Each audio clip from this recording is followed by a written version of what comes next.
Aray, manganganak na ata ako. Daing ng dalagang si Misha at napahawak sa kanyang balakang. Kaagad na nagkagulo sa grocery at nagsilapit sa kanyang mga staff. Tumawag kayo ng ambulansya. Sigaw ng isa sa mga staff at doon ay kaagad naman na tumawag sa 911 ang mga ito. At kalaunan ay dumating din ang ambulansya. Habang nasa loob ng ambulansya ay inasikaso si Misha at kinausap ng mga medic. Kalma lang po, misis. Malapit na po tayo sa ospital. Wika ng isa sa mga ito. Normal delivery naman po ako, di ba? Tanong ni Misha at napapaisip na sa gastusin. Doon napapikit si Misha dahil alam niya kung gaano kalaki ang gastos kapag cesarean, kung kaya't mabilis nitong kinuha ang kanyang telepono. Nung unay, pinagbawalan pa siya ng mga ito. Ngunit sinabit ni Misha na may kailangan lamang siyang gawin. Matapos na makuha ang telepono ay kaagad na nag-email si Misha sa isang loaning company. Ngunit ang isend na niya ang email ay doon na unti-unting nanlabo ang kanyang paningin. Kung bago ka pa lang sa channel neto, ibang kwento ni Ate Jane, istorya mo, ikwento ko. Huwag kalimutang pindutin ang notification bell at subscribe button.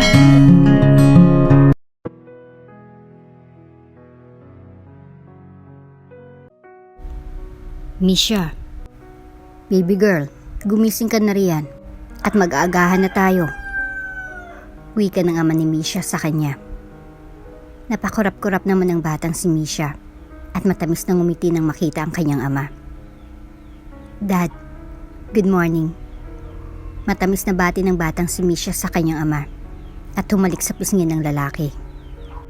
Kinarga naman si Misha ng kanyang ama at sabay na nagtungo ang mag-ama sa sala kung sanay. Sinalubong sila ng ina ni Misha na may ngiti sa labi. Gising na palang mag-ama ko. Sige na, maupo na kayo at kakain na tayo. Magiliw na wika ng ina ni Misha at sabay na naupo ang mag-ama. Si Misha ay mula sa mayaman na pamilya. Kumbaga, ang pamilya niya ay mga billionaire at nagtatrabaho naman ang kanyang ama sa isang mafia king. Kung kaya't sa paglaki ni Misha, samot-saring mga usap-usapan ng kanyang naririnig patungkol sa trabaho ng kanyang ama.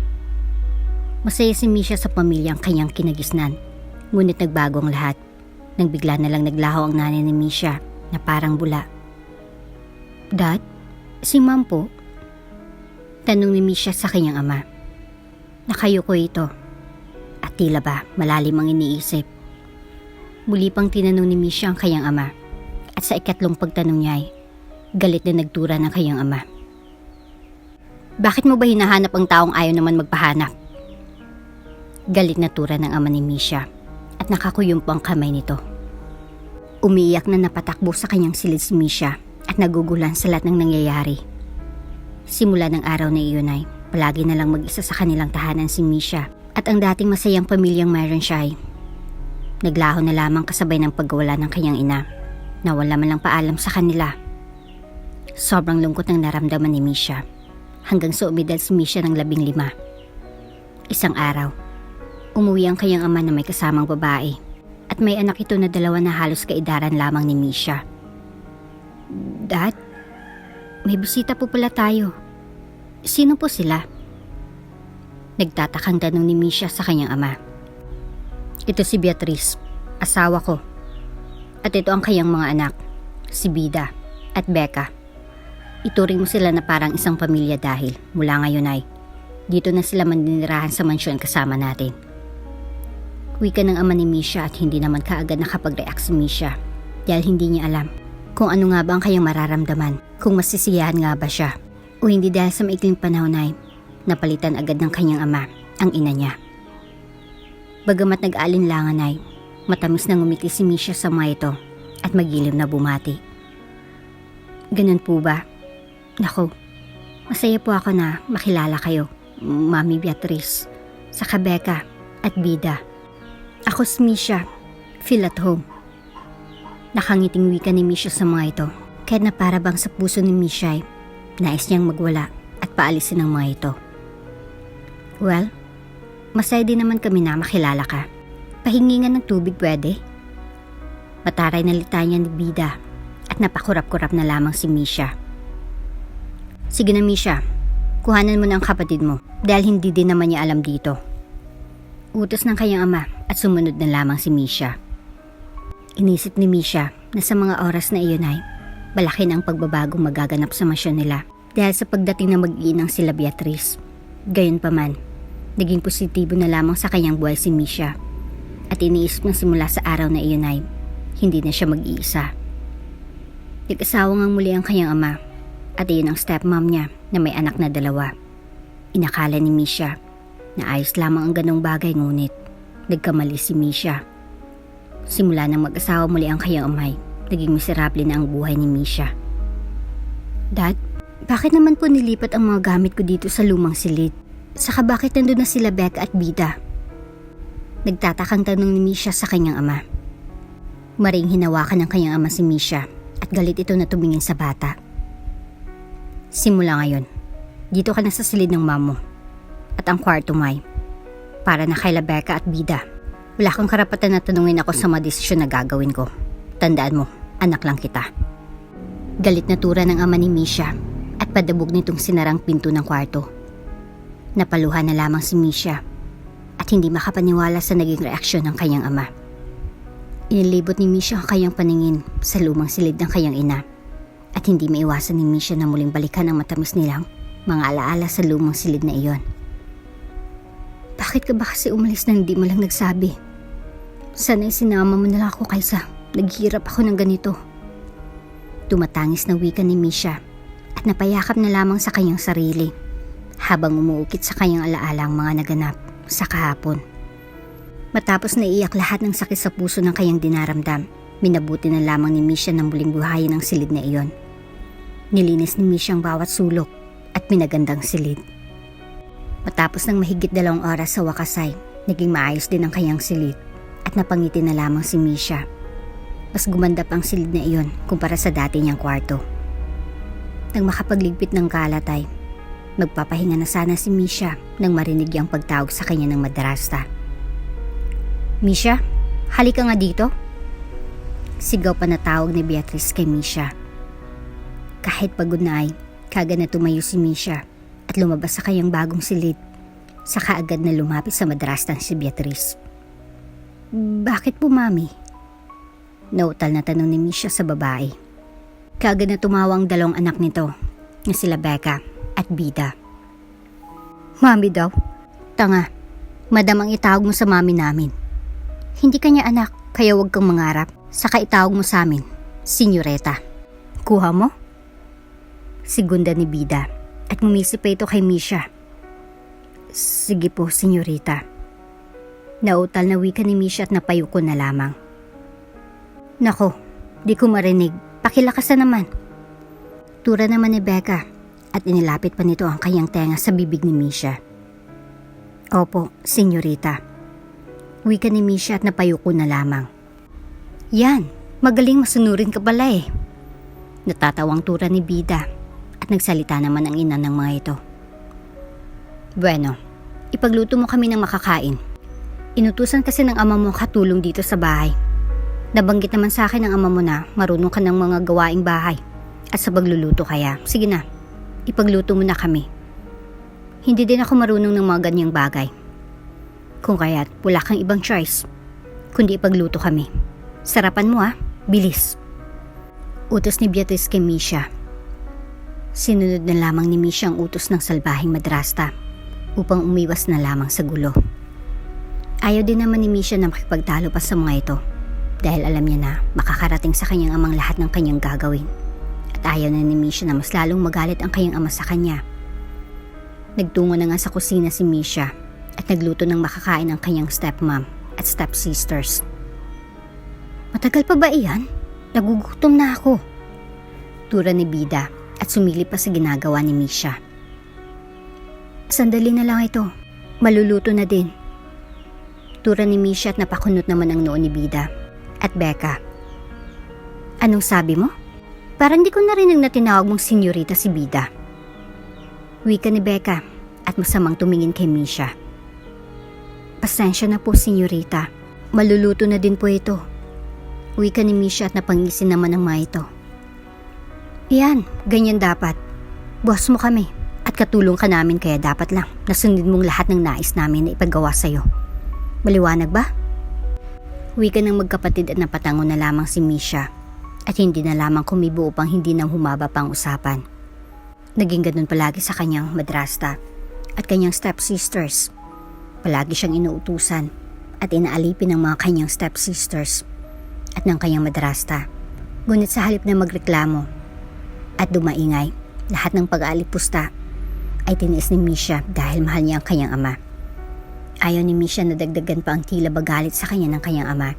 Kaya kahit wala siyang kalam-alam kung bakit naging ganun na lamang ang turing sa kanya ng ama. Nagpatuloy ang ganong sitwasyon ni Misha, halos alipinin.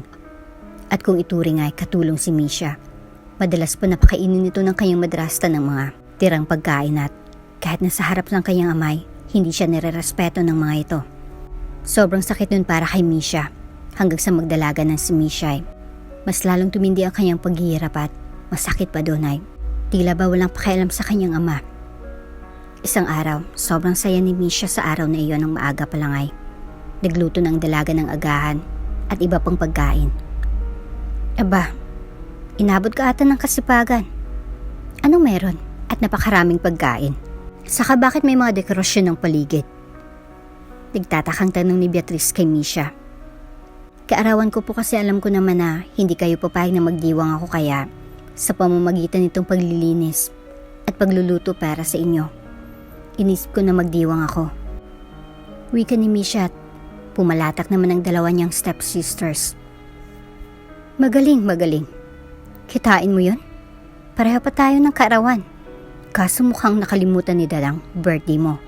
Kasi isang gown lang ang pinadala niya. Wika ni Becca at may kung anong sinenya sa katulong. Pagbalik nun ay nakita ni Misha ang kanyang dream dress at ipinakita iyon ni Becca sa kanya. Para kanino yan? Takang tanong ni Misha. At naalala niya na siya mismo ang nagdisenyo ng gown na iyon nung bata pa lamang siya nang minsan siyang tanungin ng kanyang ama at ina noon. Kanino pa? Di sa akin? Anong tingin mo sa'yo? Tila ba nang iinsultong tanong ni Becca kay Misha at napayuko na lamang ang dalaga. Ano pa nga bang kanyang aasahan sa kanyang ama? Gayong tila ba wala itong paki sa kanya simula nang mawala ang kanyang ina. Bagay na bagay yan sa'yo. Iyon na lamang ang nasambit ni Misha at pilit nang umiti sa dalaga. Aba natural, bagay talaga sa akin ito. Takangising wika ni Becca. Napasinghap na lamang si Misha saka nagpaalam sa mga ito. Sige, kain na po kayo.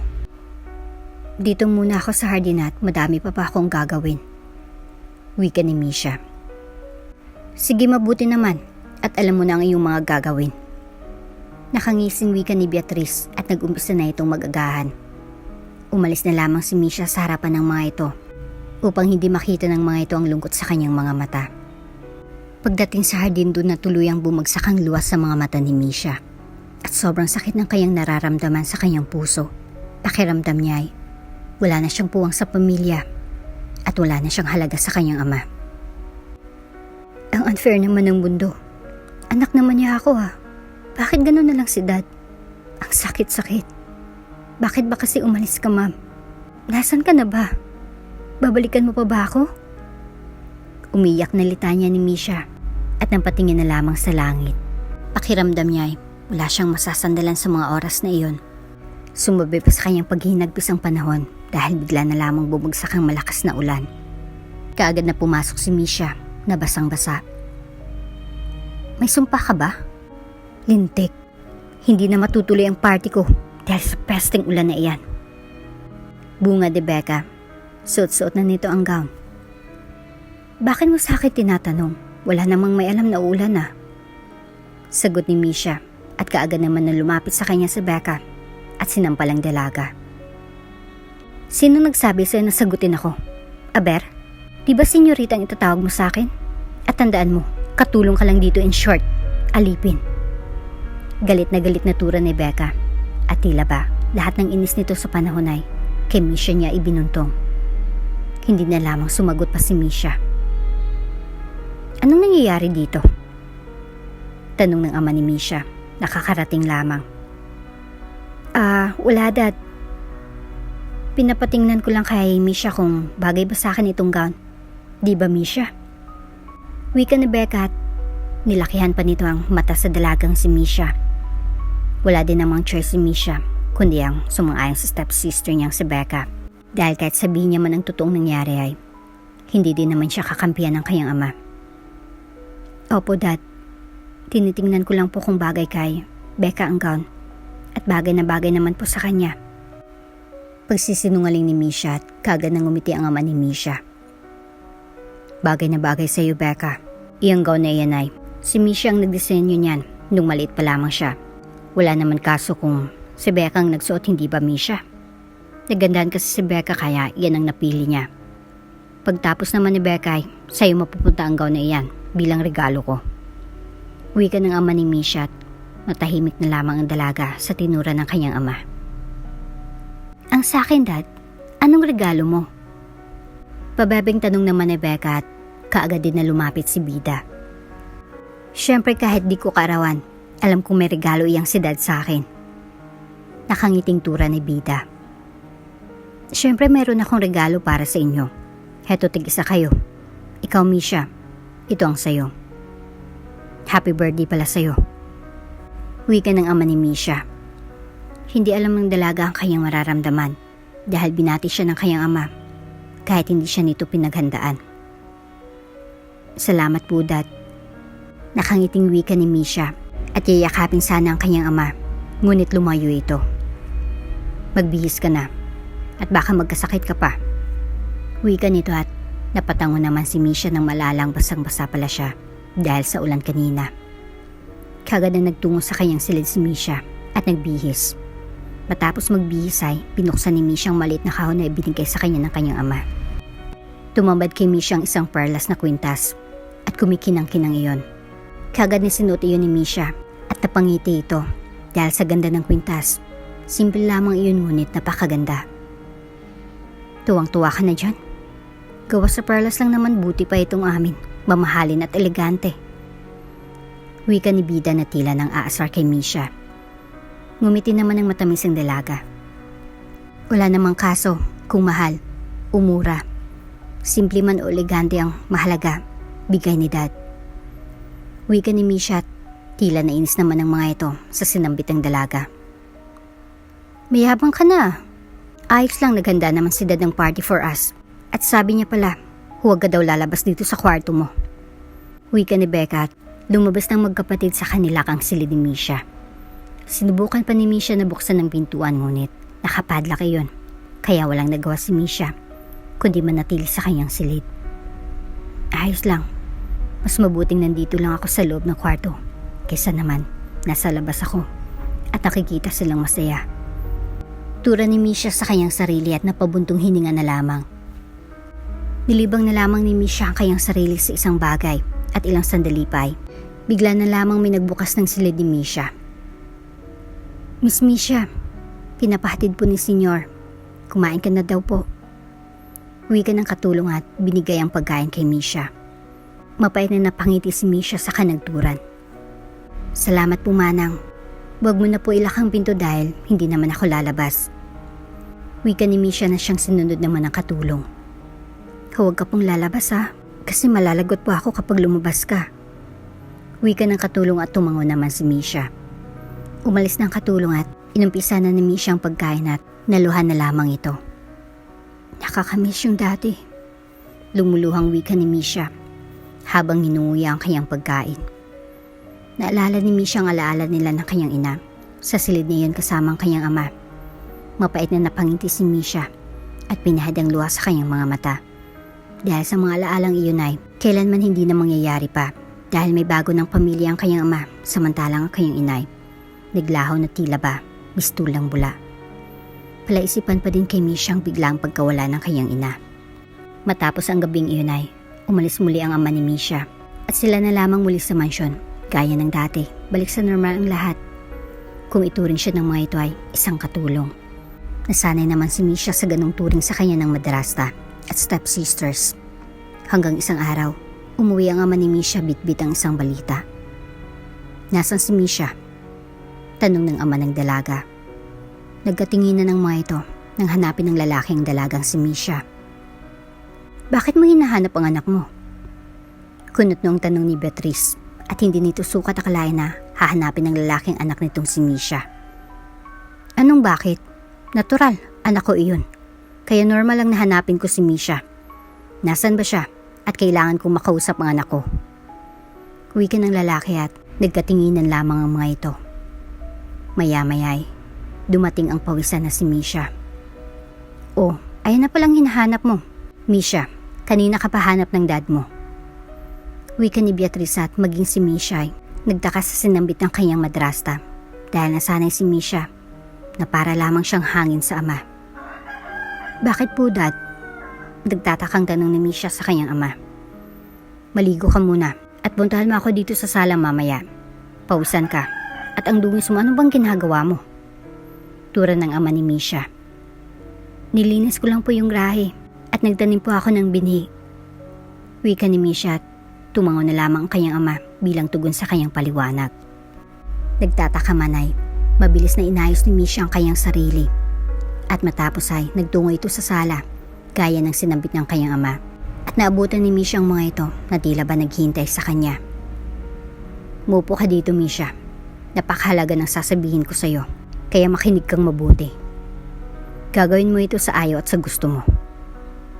Wika ng ama ni Misha. At sa punto pa lamang ng pananalita nito ay kinakabahan na si Misha. Kaagad na naupo sa sofa si Misha. Ano po ba yun, Dad? Kinakabahan na tanong ni Misha. Ano ba yun? Huwag mo nang patagilin pa at nang matapos ng usapan na ito. Wika ni Beatrice at maging ang mga ito ay tila ba kinakabahan na din sa kung ano man ang mahalagang sasabihin ng lalaki. Misha, ikakasal ka sa anak ng mafia boss na aking pinagtatrabahuan. Anak ni Mafia King. Seryosong wika ng ama ni Misha. Nanlaki ang mga mata at nagulat na lamang si Misha nang sabihin ng kanyang ama ang balita na ikakasal na siya sa anak ng mafia boss na pinagtatrabahuan ng ama ni Misha. Ayun lang naman pala, ikaw talaga mahal. Pinapakaba mo kami. Segunda ni Beatrice. Dad, bakit naman po kailangan na ipakasal ako? Please, Dad, ayoko po. Nakakatakot po ang pamilya nila. Wika ni Misha. Nakapagdesisyon na ako at wala nang magbabago doon, Misha. Matigas na wika ng ama ni Misha. Sa oras na iyon ay takot na takot si Misha at nakiusap pa sa kanyang ama na huwag siyang ipakasal sa lalaking di niya mahal. Pero din nakinig ang ama niya sa kanya at matigas ito. Matapos sambitin ang balitang iyon ay pinilit nito na ipakasal si Misha sa isang lalaki na hindi malang nakita o nakilala ng dalaga. Kahit anong pakiusap at pagmamakaawa ni Misha ay nagmistulang bingi ang kanyang ama na siyang ikinasama ng damdamin ng dalaga. Pakiramdam ni Misha ay tuluyan na siyang inalis ng ama sa buhay nito at para bang wala na talagang puwang ang dalaga sa buhay at puso ng ama niya dahil sa ginawa nito. Ni hindi man lang nito pinakinggan lahat ng pakiusap at pagluha ni Misha ay hindi tumalab sa kanyang ama na matigas ang puso at walang pakialam sa kanya. Bago ang kasal ay sinubukan pa ni Misha na tumakas mula sa kanilang mansyon upang takbuhan ang kanyang nalalapit na kasal. Lintik, natakasan tayo ni Misha. Tawagin niyo ang dad niyo. Sigaw ni Beatrice at kaagad na nagtungo ang dalawa nitong anak na sila Becca at bida sa ama ni Misha. Dad, wala po si Misha sa kwarto niya. Wika ni Becca. Ano? Tinignan niyo na ba sa hardin? Baka nandun lang. Wika ng lalaki. Wala po dun, Dad. At sa tingin po ni Mami tumakas si Misha. Paliwanag naman ni Becca. Wiset na babaeng yon. Inis na inis ng wika ng lalaki at kaagad na inutusan nito ang kanyang mga tauhan upang ipahanap si Misha. Samantalang ang dalagang si Misha ay disdidong makatakas sa tahanan ng kanyang ama. Aray, Misha, kaya mo ito. Kailangan mong maging malakas. Wika ni Misha sa kanyang sarili at takbulakad ang ginawa nito dahil sa kagustuhang makaalis sa kanilang tahanan. Duman si Misha sa isang bahagi ng kanilang mansyon na may alambre lamang ang harang at inis ang dalaga kahit natutusok na siya ng mga alambre para lamang makatakas. Nagpatuloy lamang si Misha hanggang sa makarating na ito sa kalye. Akala ni Misha ay makakatakas na siya dahil sa isang sasakyan ang papalapit sa kanyang kinaroroonan. Ngunit nang huminto ito ay laking gulat ni Misha nang makita ang mga tauhan ng kanyang ama. Kaagad ako maripas ng takbo si Misha pero nahuli pa din ang dalaga ng mga tauhan ng kanyang ama. At kaagad na tinurukan ng pampatulog si Misha, dahilan para mawala ng malay ang dalaga. Nagising na lamang si Misha na nakakadena ang kanyang isang paa. Ano, masaya bang makipagpatenteros sa mga tauhan ng dad mo? Nakangising tanong ng madrasta ni Misha na si Beatrice. Bakit niyo ba sa akin ginagawang bagay na ito? Wala naman akong ginagawang masama sa inyo. Umiiyak na tanong ni Misha kay Beatrice. Bakit mo sa akin tinatanong? Ako bang may kagagawa nito? Di ba ang mahal mong ama ang may desisyon nito? Tura ni Beatrice. Mahal niya? Ang tanong, mahal ba siya ni Dad? Mukhang hate nga siya ni Dad eh. Hamakin mo yun. Ipapakasal ka niya sa isang anak ng mafia boss. Bali-balita pa ay puno ng peklat ang buong mukha ng anak ng mafia king. Dahil sa pagiging walang puso nito at walang awa sa kahit sino. Wika ni Becca at tila batuwang-tuwa pang mga ito sa mga mangyayari kay Misha. At hindi lang iyon balita ko din, mapanakit ang lalaking iyon. Dahil ang huling asawa nito ay namatay dahil sa pambubugbog. Good luck na lang sa iyo, Misha. Tumagal kaya ang gaya mo sa isang ratless at heartless na iyong mapapangasawa? Mukhang malabo. Dagdag pa ni Bida at malakas na tumawa. Di mas maganda para naman mabawasan ang pagiging maldita ng babaeng ito. Hamakin mo, takasan ba naman tayo? At ang dad nyo, akala niya siguro makakatakas siya. Kapalaran mo nang maging miserable dahil sa kagagawa ng ina mo. Kaya lahat ng paghihirap na naranasan mo sa kanya mo isisi dahil iniwan ka niya. Wika ni Beatrice at sinampal-sampal pa si Misha. Huwag niyong idamay dito ang mom ko. Wala kayong alam. Galit na wika ni Misha at nagpupumiglas sa pagkakadena. Oh, talaga? Kami ba ang walang alam? O baka ikaw? Bakit di mo kaya tanungin ang ama mo kung bakit gano'n na lamang ang galit niya sa'yo nang sa ganun malaman mo ang totoo? Para hindi ka magmukhang tanga na pinagtatanggol ang iyong ina. Nakangising wika ni Beatrice at naguluhan naman si Misha. Bigla itong napaisip sa sinabi ng kanyang madrasta. Dahil sa totoo lamang ay may punto ito. Simula nang mawala ang kanyang inay, nagbago ng pakikitungo sa kanya ng kanyang ama. Doon na pumasok ang napakaraming katanungan sa isipan ni Misha. Hanggang isang umaga nagulat na lamang ang dalaga nang puntahan siya ng kanyang ama sa kanyang silid at doon ay kinausap si Misha. Maghanda ka na at mamaya na idadaos ang kasal nyo sa tahanan nila boss. Wika ng ama ni Misha sa kanya. Doon na umiyak si Misha lumuhod dito at nakiusap ang dalaga sa kanyang ama. Dad, please, ayoko pong magpakasal. Napakabata ko pa po at di ko malang lalaking ipapakasal niyo sa akin. Umiiyak na wika ni Misha sa kanyang ama habang nakahalo dito sa paanan ng lalaki. Kahit umiyak ka pa ng dugo ay hindi na magbabago ang aking desisyon, Misha. Ikakasal ka sa anak ni boss, sa ayaw at sa gusto mo. Iyon ang desisyon ko at wala nang magbabago doon. Wika ng ama nito. Nakiusap pa ng nakiusap sa Misha sa kanyang ama hanggang sa napatanong na lamang ang dalaga sa kanyang ama. Bakit ka ba nagkakaganito, Dad? Samantalang wala naman akong nagawang kamalian sa'yo. Ano bang nagawa ko para gawin ang bagay na ito? Ano bang kamalian ko? Bakit kailangan kong pagdusahan ng mga bagay na ito? Sagutin mo ako, Dad, dahil hirap na hirap ng kalooban ko. Anak mo naman po ako, di ba? Bakit ganito na lang ang turing mo sa akin? Umiiyak na tanong ni Misha sa kanyang ama. Hindi na napigilan pa ni Misha ang kanyang sarili dahil sobrang bigat na ng kanyang damdamin. Doon na sinambit ng ama ni Misha ang tunay na dahilan kung bakit gano'n na lamang ang turing nito sa kanya. Gusto mong malaman ang dahilan? Pwes, para sa kaalaman mo, ikaw lang naman ang kabayaran sa pagkakautang na iniwan ng iyong ina. Ayaw ko na sanang sabihin sa iyo pero dahil ikaw na mismo ang nagtanong sasabihin ko na. Alam mo ba na ang mafia boss ang pinagtatrabuhan ko ay ninakaw ng mamo ng higit 1 bilyong pera at umalis ng walang pasabi. Ako ang nagdusa dahil sa lahat ng kasalanan ng mamo. Pero dahil iniwan ka niya at total dalaga ka na, ikaw nang kabayaran sa lahat ng pagkakautang ng walang kwenta mong ina. Sigaw na paliwanag ng ama ni Misha. Doon na sinabi ng kanyang ama kung bakit ito ganon kay Misha. At iyon ay dahil sa sobrang galit nito sa kanyang ina. At kailangan ng ama ni Misha na magsilbi sa isang mafia boss dahil sa ina ng dalaga kaya para makakawala sa boss ay naging kabayaran si Misha. Hindi yan totoo. Hindi ganun si ma'am. Alam ko may dahilan siya. Sagot ni Misha at tuloy-tuloy na bubagsak ang luwas sa mga mata ng dalagang si Misha. Sobrang sakit ng naramdaman ni Misha.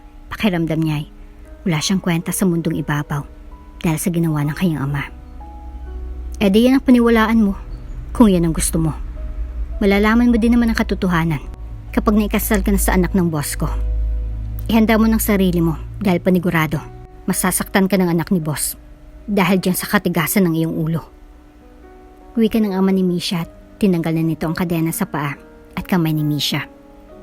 Doon na nga inilabas sa silid na iyon si Misha at inayusan para sa kasalang magaganap. Minaliit at sinabihan pa ito ng masamang salita ng kanyang stepsister. Ang ganda nga ng suot mong gown. Maging ang iyong ayos ay napaka-elegante. Yun nga lang, ikakasal ka sa isang lalaki na hindi mo naman mahal at napakapangit pa ng ugali. Take note, pati ng hitsura. Sabi-sabi kasi, napakapangit daw ng mukha ng anak ng mafia boss na pinagtatrabahuan ng dad. Good luck na lang. Sa bagay, pareho naman kayo pangit, kaya sigurado, itinakda kayo para sa isa't isa. Pang-iinsulto pa ni Becca kay Misha. Naiyak na lamang si Misha sa mga masasakit na salita na sinambit ng kanyang stepsister na si Becca. At dagdag pa doon ang katotohanan na ikakasal siya sa isang lalaking hindi niya mahal. Bonus ba ay napakabata pa ni Misha para magpakasal dahil 18 gulang pa lamang si Misha. Iyak nang iyak ang dalaga hanggang sa dinala na si Misha sa mansyon ng kanyang mapapangasawa dahil doon isasagawa ang seremonya at naluha na lamang si Misha habang papasok ang kanyang sinasakyang kotse sa tahanan ng kanyang mapapangasawa. At halo-halong emosyon ang naramdaman ng dalaga, pinaghalong kaba, pangamba at lungkot ang kasalukuyang nadarama ni Misha. Heto na yun Misha. Ito na ang umpisa ng kalbaryo ng iyong buhay. Bulong ni Misha sa kanyang sarili at napabuntong hininga na lamang. Pagpasok sa loob ay sobrang bilis ng tibok ng puso ni Misha at inisip niya na ang hitsura ng kanyang mapapangasawa at may halong kaba. Nandito na ang bride. Wika ng isa sa mga ito at laking gulat ni Misha nang makitang lalaking kanyang mapapangasawa. Ikaw palang unikaihan ni Solomon. Kamukhang kamukha mo ang iyong ina na naging kaluyo ng aking ama. Wika ng binata at laking gulat ni Misha dahil malayong-malayong hitsura ng lalaki sa kanyang harapan kumpara sa mga sinabi noon sa kanya ng mga stepsisters. Dahil sobrang gwapo ng binata, hindi ka agad nag-sink in kay Misha ang sinambit ng lalaki hanggang sa bigla na lamang itong pumitik sa kanyang harapan. Ako nga. Teka, anong sabi mo? Biglang wika ni Misha nang mapagtanto ang sinambit ng binata. Ayoko ng paulit-ulit at higit sa lahat, ayoko ng bingi kaya halika na sa gitna para matapos na itong seremonya. Wika ng binata at mula sa pare ay nalaman ni Misha na Miller ang pangalan ng binata na siyang tila ba angkop sa mukha ng binata. Doon ay inumpisa ng seremonya ng kasal ng dalawa na idinaos naman ng maayos at matiwasay. Matapos ang kasalan ay nagsamang dalawang bagong kasal sa isang tahanan. At makalipas ang ilang araw ng pagsasama, doon nalaman ni Misha na ratless, heartless, at babaero ang kanyang asawa na kahit sa harapan ni Misha ay nakikipaglandian nito sa ibang babae. Miller, sino siya? Tanong ng morenang babae kay Miller. Dinala ito ng binata sa kanilang tahanan na si Misha. Siya ba? She's nothing. Mind her, and please Misha, can you go to your room? Look, ayoko maging basta sa iyo kaya please, doon ka na lang muna sa room mo until we finish. Tura ni Miller sa bahigit nito sa babaeng kasama at siniil ng halik sa labi. Oh shit, mamaya na nakatingin pa yung maid mo. Wika ng babae at napailing na lamang si Misha. I am not his maid, I'm his wife. Sagot ni Misha at masamang tiningnan ang babae. Correction, my fake wife. Sagot ni Miller. Kung gusto mo talaga akong irespeto, kahit hindi na lang bilang asawa mo, kahit bilang tao na lang, please, don't bring your mistress here. Mayaman ka naman, di ba? Bakit di mo dalhin sa hotel? At doon kayo magpakasawa buong gabi hanggang matanggal ang kati sa balat ng mga babae mo. Matapang na sagot ni Misha kay Miller. Naging matapang na si Misha dahil kay Miller. Pinangako pa ng dalaga na kailanman ay hindi na siya papaapak pa tulad ng dati. Napailing naman si Miller at napangisi. Bahay ko ito, kaya wala kang pakialam sa lahat ng gagawin ko. Get off. Nasusuka ako kapag nakikita ka. Galit na wika ni Miller, ngunit matigas si Misha at hindi ito nagpatalo sa binata. Ang pagmamayari mo ay pagmamayari ko din. Ang sayo ay akin din, kaya may karapatan ako sa bahay nito. Sawang-sawa na ako na makita lahat ng panluloko mo. At ikaw babae, para lang sa iyong kaalaman, hindi lang ikaw ang ikinama ng lalaking kasama mo. Dahil gabi-gabi, iba't ibang babae ang kinakama niya. Matapang na wika ni Misha at sa puntong iyon ay nagsalita ang babaeng kasama ni Miller. You are so fucking dumb. Manluloko. Sigaw ng babae at kaagad nitong kinuha ang kanyang bag saka umalis sa tahanan na iyon ni Miller. Galit na bumaling si Miller kay Misha at isang malakas na sampal ang pinakawalan nito, dahilan para masubsob sa sahig si Misha. Wala kang karapatan para diktahan ako. This is the last time na gagawin mong bagay na yun. Dahil sa susunod, kapag inulit mo pa ang ginawa mo, hindi ka nasisikatan pa ng araw. At matutulad ka na lang sa ina mo na naglaho na parang bula. Pagbabanta ng binata at natahimik naman si Misha.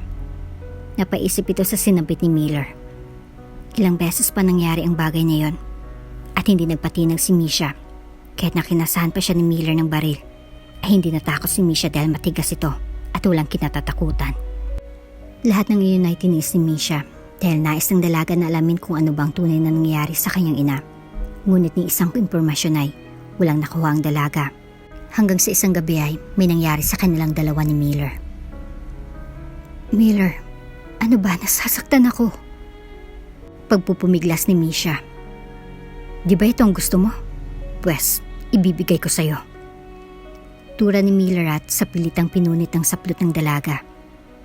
Lumaban pa si Misha at nagpumiglas ngunit sinuntok siya ni Miller sa sikmura dahilan para siya'y manghina. Doon ay ginawa ni Miller ang kanyang gusto sa dalaga.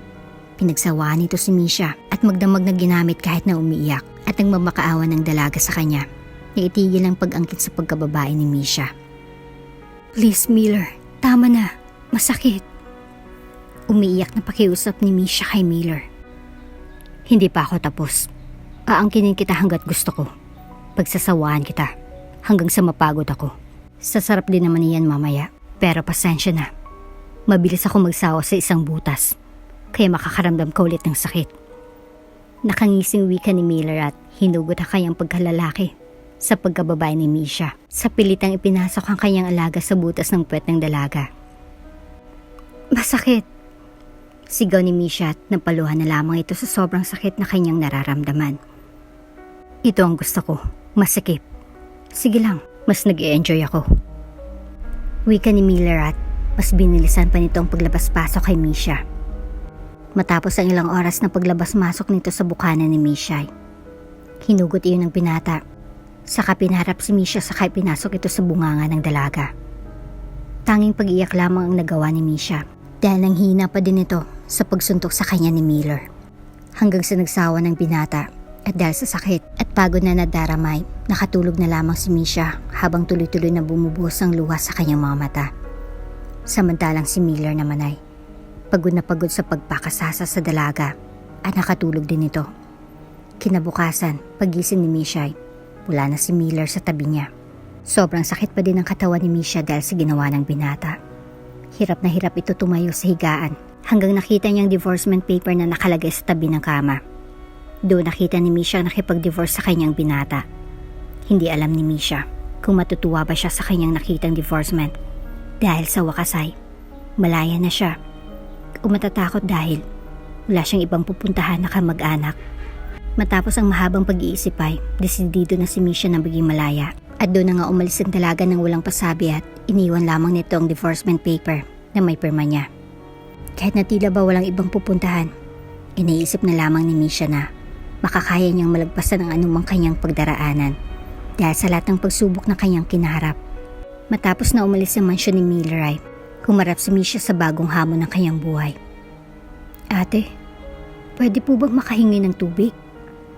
Tura ni Misha sa isang babae. Naku, lumayo ka nga sa akin.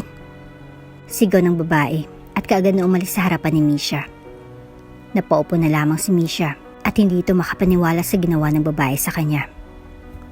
Ayos lang iyan, Misha. Kaya mo yan. Nalagpasan mo nga yung pang-aalipusta na ginawa sa'yo eh. Ito pa kaya? Kaya mo yan, kahit mahirap. Naluluhang wika ni Misha at nakita ng dalagang mga kabataan na nagkakalkal ng basura. Napahawak na lamang si Misha sa kumakalam niyang sikmura. At kahit na ayaw mo niyang gawin ang bagay na kanyang nakita na ginawa ng mga batay, wala nang iba pang pagpipilian si Misha at kinalkal ang basuran sa kanyang tabi. Ate, sa'yo na lang ito. Malinis po iyan. Kahit galing sa basura. Kanina ka pa kasi namin nakikita na naghalo kayo dyan sa basurahan. Wika ng isang bata sabay abot kay Misha ang isang supot ng kanin na mayroong ulam. Salamat. Pagpapasalamat ni Misha at kaagad na nilantakan ng pagkain. Wala na din paki si Misha kung galing pa sa basurahan ang kanyang kinakain. Dahil ang mahalaga sa kanya ngayon ay ang makakain upang maibsan ang kanyang gutom na nararamdaman sa mga oras na iyon. Matapos na kumain ay naghanap si Misha ng karton at naghanap ito ng lugar kung saan maaari siyang makatulog ng maayos. Sa pagsapit ng gabi ay naluha na lamang si Misha habang sa isang sulok inaalala ang masasayang sandali na buo pa ang kanyang pamilya. Napapikit na lamang si Misha at napadasal sa puong may kapal na siya'y ingatan at gabayan. Kinabukasan ay nagpasya si Misha na maghanap ng trabaho nang sa ganun ay matugunan niya ang kanyang pangangailangan. Nagtanong-tanong si Misha sa bawat tindahan at karinderya, ngunit ni isa sa mga ito ay hindi nakapasok si Misha hanggang sa nakakita siya ng isang karatula sa isang convenience store at doon ay kaagad na pumasok si Misha. Welcome po. Wika ng isang babae at sa tansya ni Misha ay mas bata ito sa kanya. Pwedeng magtanong? Tura ni Misha at seryoso naman itong tiningnan ng babae. Ano po yan, ate? Tanong nito. Nakita ko kasi yung karatula sa labas. Nais ko sanang mag-apply. Wika ni Misha at seryosong tumingin sa dalaga. Sure ka? Malit lang ang sahod dito. Sapat lang para sa isang tao. Wika ng babae at doon ay mabilis na tumango si Misha. Kahit pa maliit ay ayos lang. Wika ni Misha at doon ay tinawag ng dalaga ang may-ari ng tindahan na may katandaan na. Doon ay sinabi ni Misha ang kanyang sitwasyon at dahil sa away, tinanggap siya ng matanda. Ang pasahod ko ay sapat lamang para sa isang estudyante, kaya hindi ito sapat para makapag-upa ka ng bahay. Pero dahil mukhang mabait ka naman, pwede ka doon sa isang bahay ko. Maliit lamang iyon, pero hindi naman sobrang liit. Sapat lang iyon para sa isang pamilya, sakto naman. At naghanap din ako ng babantay doon. Ang sahod mo ay siyang pagkain mo at pambayad sa tubig at ilaw mo, bahay lamang ang libre. Ayos na ba iyon? Tura ng ginang at labis naman ang sayang naramdaman ni Misha at magiliw itong sumagot. Ayos na ayos po ako doon. Maraming salamat po. Masiglang wika ni Misha at sa mismong araw na iyon ay nagsimula na sa trabaho si Misha. Nakilala ni Misha ang matanda bilang si Ginang Vina. At ang dalagang kayang pinagtanungan ay ang apo nitong si Mila. Babait naman ang maglola kay Misha at itinuring siya ng mga ito na tila ba parte ng kanilang pamilya. Matapos ang unang araw ay nagtungo ng mga ito sa bahay na tinutukoy ng matanda at maayos naman ang tahanan. Wala ka bang gamit? O kahit damit man lang? Takang tanong ng matanda kay Misha. Nagsabi naman ng totoo si Misha sa matanda dahil ang alam ng dalaga, mas maiging sabihin niya ang katotohanan kaysa maglihim pa. Umalis pa ako sa bahay ng asawa ko dahil hindi ko na kayang ginagawa niya sa akin. Ang ama ko naman ay may pamilya na at ang ina ko ay di ko na alam kung nasa na nga ba siya. Kaya wala po akong dalang kahit na ano dahil sa takot na maabutan ako ng aking asawa sa aming bahay at pigilan pa na umalis. Pagkukwento ni Misha at kita ng matanda ang takot at paghirap sa mga mata ni Misha kung hindi na ito nagtanong pa o nag-usisa. Okay, sige, mabuti. At nagsasabi ka ng totoo para hindi na kami magugulat kung bigla ka na lamang mawala isang araw. Wika ng matanda. Salamat po. Pasalamat ni Misha at naluha na lamang. Kahit na madaming pinagdaanan sa buhay ay Nagpapasalamat pa din si Misha sa puong may kapal. Dahil kahit sunod-sunod ang dagok na dumating sa kanyang buhay ay hindi pa din siya pinababayaan ng Diyos. May mga mabubuting tao pa din kagaya nila, Ginang Vina at Mila, na ginamit ng Diyos para siya ay tulungan. Ang bahay namin ay doon lamang sa may tawid, kaya kung may kailangan ka, magsabi ka lamang. Wika ni Ginang Vina at napatango na lamang si Misha. Matapos ang ilang mga habilin ay umalis na ang maglola. Napatingin naman si Misha sa buong paligid at doon ay napabuntong hininga na lamang. Ito na yun, Misha. Malayo ka na sa mga taong nanakit sa'yo. Maigi na din ito. At least, kahit na mag-isa ka, wala nang mananapak sa pagkatao mo. Bulong ni Misha sa kanyang sarili at naupo sa kama. Hindi yun kasing lambot ng kama niya sa mansyon, ngunit alam ni Misha na magiging maayos naman ang kanyang tulog. Isasarado na sana ni Misha ang pinto nang biglang dumating si Mila. Bitbit ang isang kahon. Sabi ni Lola, baka daw kasya sa'yo yung lumang damit ni inay. Maayos pang mga iyan at ang iba ay bago pa. Sa'yo na iyan. Wika ni Mila at inilapag ang kahon. Mila, nasaan ang mama mo? Curious na tanong ni Misha at matamlay naman na sumagot si Mila. Wala na siya. Iniwan ako para sa isang mayaman na lalaki.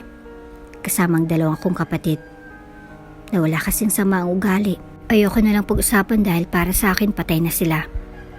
Wika ni Mila at mababakas sa mga pananalita nito ang galit sa kanyang ina at mga kapatid. Hindi naman nag-usisa pa si Misha dahil kita naman niya na ayaw ni Mila pag-usapan ng mga ito at sinambit na din ng dalaga. Ganun ba? Ako naman may madrasta. May dalawa siyang anak. Ang sasama din ng ugali. Kaloka, hayaan mo na nga. Wika ni Misha at binuksan ang kahon. Magagandang mga iyan. Sabi nga ni Lolay, akin na lang daw. Ayoko naman isuot iyan. Dahil maalala ko lang ang bruha kong nanay. Kaya kanina naisipan namin na ibigay sa'yo. Total wala ka naman mga damit. Sige dito na ako. At may iutos pa sa akin si Lola. Wika ni Mila at umalis na din ito kaagad matapos na magpaalam kay Misha. Tiningnan naman ni Misha ang mga damit. At napangiti ang dalaga dahil magagandang mga iyon at halatang bago pang iba. Inilagay ni Misha ang mga damit niya iyon sa isang lumang aparador na walang laman. Matapos na mag-ayos ay naligo si Misha at natulog. Kinabukasan ay maaga pa lang. May kumatok na sa pintuan ng bahay ni Misha. Nung unay, natakot pa si Misha dahil baka nga tauhan na yun ng dating asawa o kaya naman ay kanyang ama. Sino yan? Nauutal na tanong ni Misha at hindi nito maiwasan na hindi matakot. Ate Misha, ako to si Mila. Wika ng dalaga at kaagad naman itong pinagbuksan ni Misha. Ikaw pala yan, Mila. Sige, pasok ka. Wika ni Misha at pumasok naman ang dalaga, bitbit ang dalawang baunan. Sabi ni Lola, mag-almusal ka na daw muna. Dadaanan ka na lang daw niya mamaya kapag pupunta na kayo sa tindahan. Bakit parang takot na takot ka kanina, Ate Misha? Ang tagal mo pang buksan ng pinto na para bang nag-aalinlangan ka. Litaan niya ni Mila at natanong pa si Misha.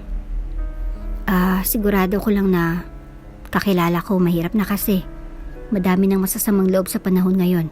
Mas maigi na mag-ingat. Saan ka ba pupunta? Bakit bihis na bihis ka?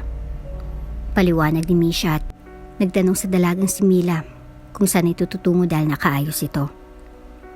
Papasok na ako sa school. Ganito ang suot ko kapag pupunta.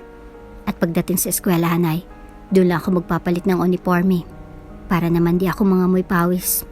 Nagbabike lang kasi ako papuntang school at medyo may kalayuan dito ang pinapasukan ko na paaralan. Paliwanag ni Mila at napatango na lamang si Misha at napangiti sa dalaga. Mabuti naman pala at nag-aaral ka. Mabuti yun para makakuha ka ng magandang trabaho. Di gaya ko, hindi man lang nakatungtong sa eskwelahan. Matamlay na wika ni Misha. Hindi ka nakapag-aral? Pero bakit marunong kang magbasa? Sa tingin ko magaling ka sa mga bagay-bagay. Nagtatakang tanong ni Mila kay Misha. Sariling sikap lang. Milig kasi ako magbasa-basa ng libro. Saka tinuruan ko ang sarili ko. Alam ko kasi na pagdating ng panahon ako din ang mahirapan kung di ko tutulungan ang sarili ko. Paliwanag ni Misha kay Mila. Ganon? Ang lungkot siguro ng buhay mo pero alam mo, hanga ako sa'yo.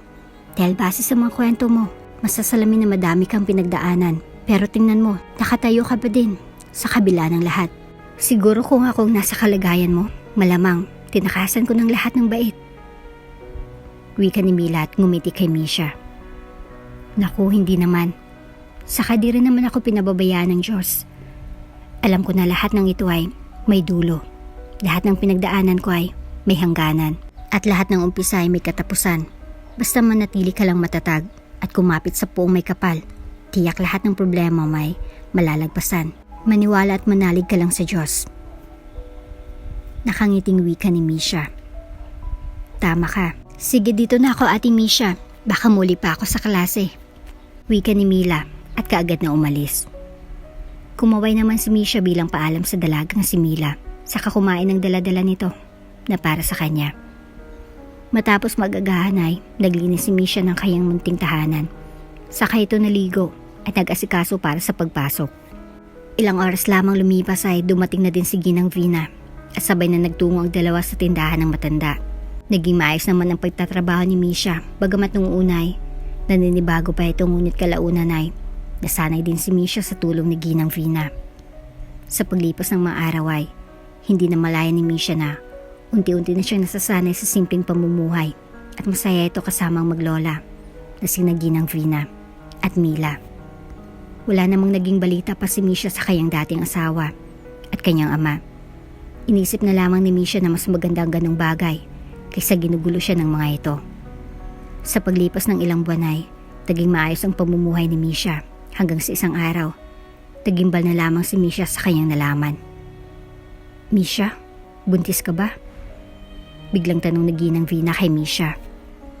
Nagdakat ng laki ang mga mata ni Misha sa naging tanong sa kanya ng matanda. Hindi po ako buntis. Bakit mo po natanong? Takang tanong ni Misha sa matanda. Ang lapad kasi ng balakang mo, halata dyan sa fitted na suot mo.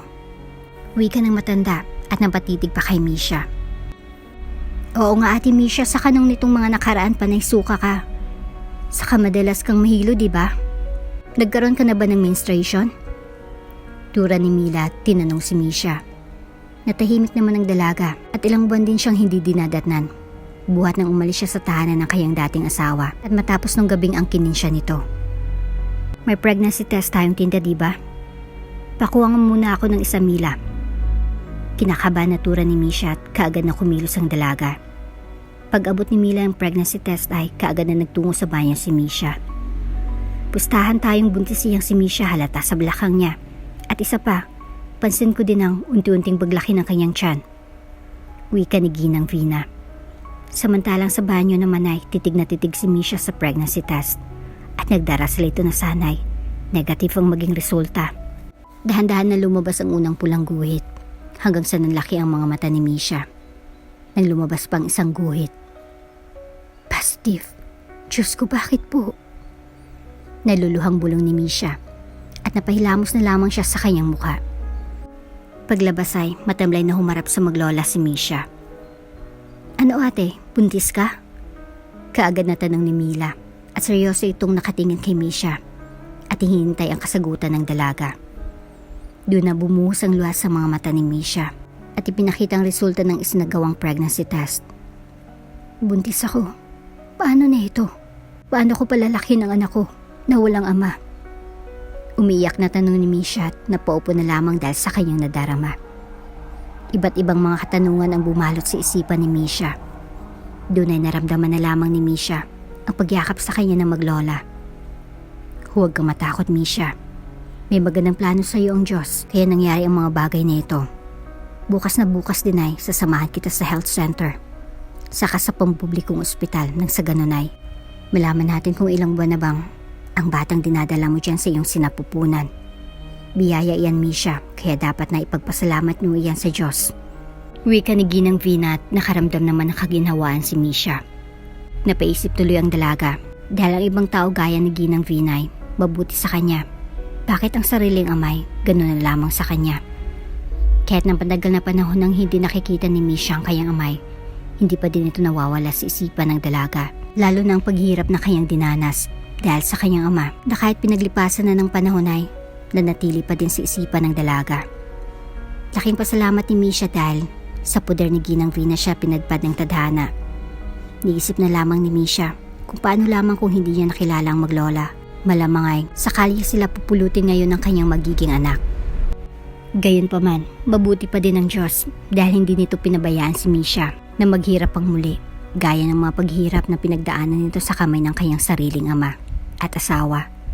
Hindi din naman sinisi ni Misha ang kanyang ina dahil alam ni Misha na merong dahilan ng kanyang ina sa paglisan nito kahit na sinabit pa sa kanya noon ng kanyang ama na pinagpalit sila ng kanyang ina sa isang malaking halaga ng pera. Gaya nga ng sinabit ni Ginang Vinay, maaga pa lamang ipinuntahan nito si Misha sa tahanan nito upang samahan ng dalaga sa center at hospital para ipasuri ang batang dinadala ni Misha. Ang aga mo naman po, Ginang Vina. Si Mila po, bakit hindi mo po kasama?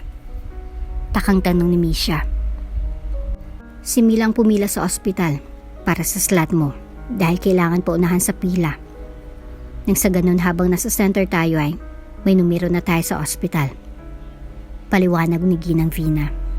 Hindi tuloy may iwasan ni Misha na hindi mapatanong sa matanda dahil sa kabaitan nito. Bakit po ang bait-bait mo sa akin, Ginang Vina? Tanong ni Misha sa matanda.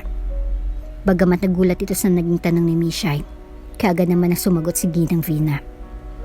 Alam mo kasi, nung kabataan ko yung mga pinagdaanan mo ay pinagdaanan ko din. Kaya para bang nakikita ko ang sarili ko sa'yo. Naawa ko sa'yo dahil alam ko ang pakiramdam ng maghirap dahil sa sariling kadugo. Pero wala na yon. Tapos na iyon. Tinulungan kita hindi lang dahil sa awa. Kita ko din ang kabutihan sa'yo at natutuwa ako dahil kinakaya mo lahat ng pagsubok na dumarating sa iyo. Wika ni Ginang Vina at natahimik naman si Misha. Kaagad na dinala si Misha sa center at doon ay sinuri. Matapos nun ay dumiretso ang dalawa sa ospital at maayos naman ang lahat ng findings ni Misha at ng sanggol sa sinapupunan nito. Napag-alaman ni Misha na 3 buwan na pala ang kanyang tiyan at kung susumahin ay tugma yun sa araw kung kailan siya pinilit ni Miller na makipagtalik. Mabilis lamang na lumipas ang panahon. Sa araw na iyon ay hinihintay na lamang ni Misha ang araw kung kailan siya manganganak. Ngunit sadyang mapait ang kapalaran dahil bigla na lamang nagkaroon ng sakit si Ginang Vina. At dahil mahinang kita sa tindahan, ang perang dapat sa panganganak ni Misha ay nagamit niya pambiling gamot at pagkain nila. Mila, dito ka lang, bantayan mo si lola mo ha. Bibilan lang ako ng grocery para sa atin. Wika ni Misha kay Mila. Ako na lang kaya ate Misha, baka bigla ka na lang abutan ng panganganak sa grocery eh. Wika ni Mila, ngunit mabilis na tumanggi si Misha. Kaya ko na Mila, maiwan ka na lang dito. Wika ni Misha kay Mila. Sigurado ka po ha? Paninigurado ni Mila kay Misha. Tumango naman si Misha bilang tugon at kaagad na lumabas ng kanyang bahay. Sumakay sa jeep si Misha patungo sa grocery store. Maayos naman na namili ang dalaga. Ngunit habang pumipilay, bigla na lamang nakaramdam ng pananakit ng kanyang tiyan si Misha. Na tila ba anumang oras ay lalabas ng bata sa kanyang sinapupunan. Aray! Manganganak na ata ako. Daing ng dalagang si Misha at napahawak sa kanyang balakang. Kagad na nagkagulo sa grocery at nagsilapit sa kanyang mga staff. Tumawag kayo ng ambulansya. Sigaw ng isa sa mga staff at doon ay kagad naman tumawag sa 911 ang mga ito at kalaunan ay dumating din ang ambulansya. Habang nasa loob ng ambulansya ay inaasikaso si Misha at kinausap ng mga medic. Kalma lang po, misis. Malapit na po tayo sa ospital. Wika ng isa sa mga ito. Normal delivery naman po ako, di ba? Tanong ni Misha at napapaisip na sa gastusin. Misis, sa laki ng tiyan mo po, malabong maging normal delivery ka. Wika ng isang babae kay Misha. Doon na napapikit si Misha dahil alam niyang kung gaano kalaki ang gastos ng cesarean kung kaya't mabilis nitong kinuha ang kanyang cellphone. Nung unay, pinagbawalan pa siya ng mga ito ngunit sinabit ni Misha na may kailangan lamang siyang gawin. Matapos na makuha ang cellphone ay kaagad na nag-email si Misha sa isang loaning company. Ngunit nang isend niya na ang email ay doon na unti-unti ng labo ang kanyang paningin. Nagising na lamang si Misha na mayroon na siyang dextrose at nasa kanyang tabi na ang maglola na sina Ginang Vina at Mila. Ano pong nangyari? Takang tanong ni Misha at napahawak sa kanyang tiyan Laking gulat ng dalaga nang mapagtanto niyang maliit na ang kanyang tiyan. Nanganak ka na, Misha, at isang malusog na baby boy ang anak mo. Nakangiting wika ni Ginang Vinat, masayang hinawakan ng kamay ni Misha. Nasaan ang baby ko? Kunot noong tanong ni Misha at doon na pumasok ang nurse dala-dala ang sanggol. Congrats po, Mami. It's a baby boy. Napakalusog ng baby mo. Wika ng nurse at ibinigay ang sanggol kay Misha. Hindi naman maipaliwanag ni Misha ang kanyang nararamdaman sa mga oras na iyon. Halo-halong emosyon ang kanyang nararamdaman. Ngunit isa lang ang tiyak niya, masaya siya dahil sa wakas ay karga-karga niya na ang kanyang anak. Ang cute ni baby, ang pogi. Wika ni Mila at cute na cute ito sa sanggol. Kamukha siya ng ama niya. Bulong ni Misha at napabuntong hininga na lamang. Nga pala, Misha, bayad na ang bill mo dito sa ospital. Sabi ng nurse doon sa billing area. Tinanong ko sa kanina dahil CS ka. Wika ni Ginang Vinat, nakahinga naman ng maluwag si Misha. Baka dumating na sa bank account ko ang niloan ko kanina bago ako nawala ng malay. Teka, nasan bang cellphone ko? Wika ni Misha at inabot naman sa kanya ni Mila ang kanyang cellphone. Tunay kaagad na binuksan ni Misha ang kanyang cellphone at laking gulat niya nang makita ang email niya na naisend na sa dati niyang asawa na si Miller. Kaagad na nabitawan ng dalaga ang kanyang cellphone dahil hindi siya makapiniwala. At isa pa'y napakalaking perang itinransfer nito sa kanyang bangko. Bakit, Misha? May problema ba? Takang tanong ni Ginang Vinat. Dinampot naman ni Mila ang cellphone ni Misha. 1,000,000? Nanlalaking wika ni Mila nang makita ang email sa telepono ni Misha. Ano na ang gagawin ko? Tanong ni Misha sa kanyang sarili at napakamot na lamang sa kanyang ulo. Samantalang sa kabilang banda si Miller naman nung araw ng mga anak si Misha ay abala ito sa pagtipa sa kanyang laptop para sa isasagawang meeting sa kanyang company nang makatanggap ito ng email mula sa dati niyang asawa. Misha? Kunot ang tanong ni Miller at kaagad nitong binasang email ng dalaga at nagulat ito nang makita ang tila ba nagkamali ang dalaga. Ngunit hindi nagdalawang isip si Miller at pinadalhan nito ng malaking halaga ng pera ang dating asawa. Simula ng araw na iyon ay hindi na nawala pa sa isipan ni Miller ang dalagang si Misha. Sa totoo lamang ay labis na nagsisisi si Miller sa kanyang mga ginawa noon sa dalaga at halos gabi-gabi ay inuusig siya ng konsensya kung kaya't matapos ang gabi ng angkinin niya ang dalaga ay doon na nagpasya si Miller na tulukan ang kanyang ginagawang kasamaan sa dalaga. Matapos nung gabing may mangyari sa kanila ni Misha ay tila ba hindi na maalis sa kanyang isipan ng dalaga at naisip nitong bumawi sa dalaga. Ngunit sa kanyang pag-uwi wala na ito at pirmado ng divorce paper na kanyang iniwan sa tabi ng kama. Gayunpaman, iniisip na lamang ni Miller na iyon talagang tadhana sa kanila ni Misha.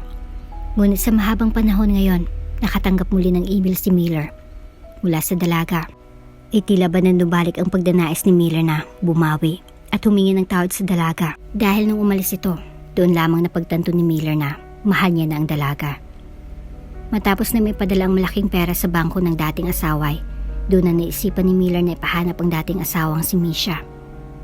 Boss, kapapanganak lamang ni Miss Misha ng isang sanggol na lalaki at nakatira ito sa isang maliit na bahay kasama ng isang matanda at dalagita.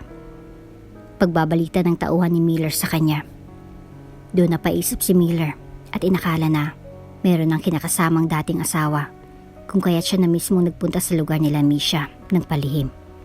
Isang umaga habang sikat ng araw ay inilabas ni Misha ang sanggol at inilagay iyon sa stroller. Upang paarawan, bigla na lamang ay may tumawag sa cellphone ni Misha at doon ay nabitawan nito ang stroller ng bata. Labis ang kabang naramdaman ni Misha nang makitang isang mabilis na sasakyan. Ngunit bago pa man mahagip ang stroller ng bata, isang lalaking humila sa stroller at inilagay iyon sa gilid. Naiyak na lumapit doon si Misha at laking gulat niya nang kung sino ang taong sumagip sa kanyang anak. Miller? Gulantang na tanong ni Misha at bigla na lamang binalot ng kaba ang dalaga. Mabilis nitong kinuha ang kanyang anak at aalis na sana nang bigla siyang hatakin ni Miller at yakapin. I am sorry. Biglang wika ng binata at nanlaki ang mga mata ni Misha sa sinambit ng binata. Sobrang bilis ng tibok ng kanyang puso at pakiramdam niya ay anumang oras ay sasabog iyon. Hindi ka agad nakapagsalita si Misha dahil sa ginawa ni Miller. Pakiramdam ng dalagay, tila ba pinaglalaruan lang siya ng tadhana. Anong ginagawa mo dito? Paano mo nalaman ang lugar na ito? Saka ano ba yung sinasabi mo? Lumayo ka nga sa akin? Wika ni Misha at kaagad na tinulak ang binata. Misha, I am sorry for what I did to you. Wika ni Miller at naguluhan naman si Misha. Para saan pa? Tapos ng lahat. Mahabang panahon na din hindi tayo nagkita. At ibinaon ko na yan sa limot ang lahat ng karahasan na ginawa mo sa akin. Please lang, lubayan mo na ako. Wika ni Misha at mabilis na kinuha ang kanyang anak at nagmamadaling umalis doon. Sa takot na malaman ni Miller ang kanilang tinutuluyan ay nagtungo pa si Misha sa ibang iskinita at nang makitang wala doon si Miller ay kaagad na bumalik sa kanilang tahanan si Misha. Ngunit laking gulat niya nang makita ang bisita sa loob ng kanilang bahay. Kausap si Ginang Vina. Oh, ayan na palang hinihintay mo. Misha, kaibigan mo daw siya? Naikwento ka na kakapanganak mo lang. Napakagwapo naman itong kaibigan mo. Nakangiting wika ni Ginang Vina at napakamot na lamang sa kanyang ulo si Misha. Ibinigay na muna ni Misha ang kanyang anak sa dalagang si Mila at hinatak palabas si Miller. Anong ginagawa mo dito? Please lang, huwag mo nang gulin pang nananahimik kong buhay. Wika ni Misha at laking gulat ng dalaga nang bigla na lamang lumuhod ang binata sa kanyang paanan. Patawarin mo ako, Misha. Alam ko walang kapatawaran ang lahat ng ginawa ko sa'yo. Pero labis ko yung pinagsisihan, please. Misha, I am begging you. Wika ni Miller ngunit maring umiling si Misha. Di mo na kailangan lumuhod dahil matagal ko na kayong pinatawad, Miller. Pakiusap lang. Huwag ka na sanang manggulo pa. Kung ang iniisip mo ay ang pera mo, ibabalik ko iyon sa'yo ng buong buo. Wika ni Misha at sa puntong iyon ay naluha na ito. Tumalikod na si Misha ngunit laking gulat niya nang bigla siyang hatakin ni Miller at halikan sa labi. Hindi maipaliwanag ni Misha ang kanyang nararamdaman dahil bigla na lamang bumilis ang tibok ng kanyang puso. Para bang ang halik na iyon sa kanya ni Miller ay totoo ngunit hindi nagpatinag si Misha. Itinulak niya at sinampal ang binata. Kahit ilang beses mo pa akong ipagtabuyan, ngayon na nahanap na kita, babalik at babalik ako. Hanggat di kita napapayag na muli ako makasama. Wika ni Miller at umalis na ito. Umiiyak naman na pumasok sa loob si Misha at nagtaka naman ang matanda. Nag-away ba kayo ng kaibigan mo? Tanong ni Ginang Vina. Hindi ko po siya kaibigan. Siyang ama ni Baby Maxwell. At ngayon na natuntun niya na ako. Di ko alam kung anong susunod na mangyayari. Umiiyak na sagot ni Misha at napayakap na lamang ito sa matanda.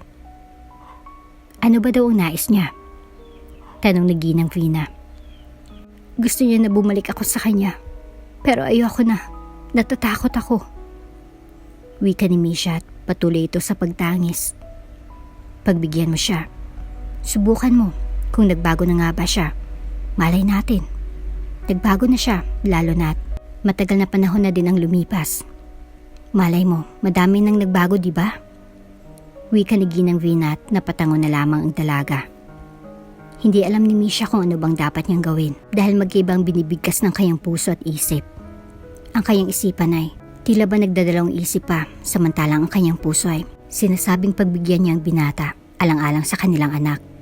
Ngunit sa isipan ni Misha ay hindi pa din tuluyang hinaghilom ang mapait na nakaraan at patuloy itong nanggugulo sa kanyang isipan.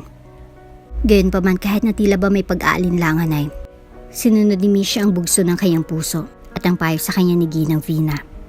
Gaya ng binitawang salita ni Miller ay hindi ito huminto na patunayan ang kanyang sarili sa dating asawa na si Misha. Bagamat hindi pa alam ng binata na ang batang madalas niyang alayan ng oras ay kanya palang tunay na anak. Ate Misha, hawig na hawig talaga ni Baby Maxwell si Kuya Miller. Di talaga may pagkakaila na siya ang ama. Wika ni Mila at nilakihan naman ni Misha ng mata ang dalagita. Hinaan mo ang boses mo, Mila. Mamaya marinig ka ni Miller. Saway ni Misha kay Mila. Natahimik naman si Mila saka nagtanong kay Misha. Hindi po ba Hindi naman natapos ni Mila ang kanyang sasabihin nang bigla na lamang takpan ni Misha ang bibig ng dalaga. Oo, wala siyang ideya kaya please, huwag kang maingay. Hindi pa ako handang sabihin sa kanyang katotohanan. Bahala siyang alamin ang totoo. Pinahirapan niya nga ako noon eh. Pwes, maghirap din siya. Wika ni Misha at napatango naman si Mila. Tama yun, tama. Natatawang wika ni Mila at napatingin na lamang kay Miller. Natuwang-tuwa habang karga-karga nito ang sanggol na si Maxwell. He was so cute. Alam mo, pareho kami ng baby mo na may nunal sa leeg. Parang kagat ng vampira. Pero Misha, nasan palang tatay ni baby Maxwell? Nagtataka lang kasi ako nung umalis ka sa bahay. Nakahanap ka na kaagad ng bago. Anak ba ni Ginang Vina? Biglang tanong ni Miller na napailing na lamang si Misha. Bakit mo tinatanong? Sino ka ba? Saka anak ka ng mafia, di ba? Bakit di mo alamin ang sarili mong sikap? Amin na nga yung si baby Maxwell. At liliguan ko pa iyan. Wika ni Misha at nagsungit kay Miller. Napangiti naman ang binata dahil sa ginawa ng dalaga. Habang tumatagal ay, unti-unti ding nahulog ang loob ni Misha kay Miller. At nakita naman ng dalagang pagbabago sa binata. Kahit na hindi alam ni Miller at walang kaide-ideya ang binatay, minahal niya si baby Maxwell ng totoo na para bang kanyang anak. Bumawi din ito kay Misha at walang pinapalagpas na oras ang binata dahil lahat ginawa ni Miller may pakita lamang kay Misha na tunay ang kanyang pagmamahal na nakita naman ng dalaga. Habang tumatagal at lumalaki ang batay, tila ba unti-unting naguguluhan si Miller dahil madami silang similarities ng bata kung kaya't napaisip ito. Habang nakaupo siya sa kanyang swivel chair, ay bigla na lamang napatayo si Miller. Hindi kaya akong ama ni baby Maxwell? Wala naman kasing nabanggit si Ginang Vina na naging nobyo si Misha. Saka ang dami naming pagkakatulad ni baby Maxwell. Tura ni Miller sa kanyang sarili at napasapon na lamang sa kanyang mukha at napasabunot na lamang sa kanyang buhok dahil sa dami ng kanyang mga katanungan na ayaw naman ni Misha na bigyan ng kasagutan. Para bang mababaliw si Miller, kakaisip kong kaya't naisipan na lamang ng binata na ipa-DNA test ang sanggol. Makalipas ang isang linggo ay lumabas din ang resulta at laking tuwa ni Miller dahil siya nga ang ama ng sanggol na si baby Maxwell. Oh, ang aga mo ata dito sa bahay. Wika ni Misha at nakapamewang pa na tumingin kay Miller. Alam ko ng totoo, Misha. Tila ba naluluhang tura ni Miller? Napakunot noon naman si Misha na halatang nagugulan sa mga sinambit ni Miller. Hindi kita maintindihan. Sa bagay, malabo ka naman talagang kausap. Wika ni Misha at napailing na lamang. Pina-DNA test ko si baby Maxwell. Anak ko siya, tama ba? Wika ni Miller at kaagad na natahimik ang dalaga. Oh, alam mo naman pala, bakit ka pa nagtatanong? Kunot na ang tanong ni Misha. Ibig sabihin, totoo nga. Wika ni Miller at tumawa naman si Misha. Nagpa-DNA test ka na, nagtatanong ka pa sa akin. Naiiling na wika ni Misha. Naninigurado lang. Wika ni Miller at napangiti na lamang si Misha. Simula ng araw na iyon ay mas dumoble pang effort na ipinapakita ni Miller para sa kanyang mag-ina. At natutuwa naman si Misha sa ginagawa ng binata. Hanggang sa isang araw ay bigla na lamang niyaya ni Miller si Misha sa isang lugar at doon laking gulat ng dalaga sa sorpresang naghihintay para sa kanya. Saan ba tayo pupunta? Takang tanong ni Misha kay Miller. May sorpresa ako. Sige na, pwede mo nang imulat ang iyong mga mata. Nakangiting wika ni Miller at laking gulat ng dalaga sa kanyang nakita. Ma'am? Ikaw ba talaga yan? Naluluhang wika ni Misha at niyakap kaagad ang kanyang ina. Ako nga ito, anak. Umiiyak na wika ng babae at niyakap ng mahigpit ang kanyang anak na si Misha. Hindi lubos maisip ni Misha na muli niyang makikita ang kanyang ina sa haba ng panahon na nawala ito sa kanya at nawala na mistulang bula. Saan ka nagpunta, ma'am? Bakit ngayon ka lang? Umiiyak na tanong Misha habang yakap-yakap ang kanyang ina. Dito na muna ako. Mag-usap muna kayo. Wika ni Miller at kaagad na umalis sa lugar na iyon. Nagsimula naman na magpaliwanag ang ina ni Misha. Gusto ko sana i-denounce lahat ng sinabi ko noon sa ama mo na hindi ko na siya mahal. Napagtanto kong nasaktan ko siya ng sobra sa mga salita ko. At talagang pinagsisihan kong nasaktan ko ang ama mo. Kaya hindi na ako nagtataka kung sa'yo niya ibinutong lahat ng galit niya sa akin Patawarin mo ako, anak. Panimula ng ina ni Misha at gulong-gulo naman ng dalaga. Hindi po kita maintindihan, ma'am. Ano po bang ibig mong sabihin? Takang tanong ni Misha sa kanyang ina. Hindi ka anak ng dad mo. Anak kita sa pagkadalaga. Bago pa man kami maging asawa ng dad mo, ay buntis na ako sa'yo. At alam niya iyon. Tinanggap ka niya na tila ba kanyang tunay na anak. Pero nag-guilty ako na pakiramdam ko ang sama-sama kong babae.